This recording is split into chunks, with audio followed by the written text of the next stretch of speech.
चतुष्कोणमण्डलं कृत्वा तदुपरि नैवेद्यपात्रं निधाय गायत्रीमन्त्रेण पात्रान् सम्प्रोक्ष धेनुमुदरां प्रादर्श ग्रासमुद्रायां ऋतन्त्वा सत्येन परिसिञ्चामि नैवेद्यं निवेदयामि। ॐ प्राणाय स्वाहा ॐ अपानाय स्वाहा ॐ व्यानाय स्वाहा ॐ उदानाय स्वाहा ॐ समानाय स्वाहा ॐ ब्रह्मणे नमः। नैवेद्यमध्ये पाणिं समर्पयामि पुनर्नैवेद्यं निवेदयामि।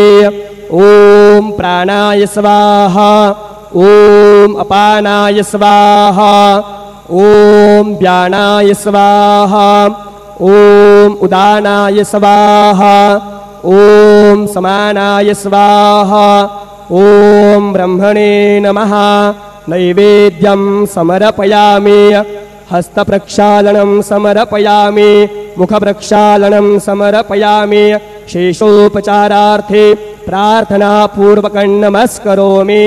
श्री सच्चिदानंद सद्गुरु साईनाथ महाराज की जय।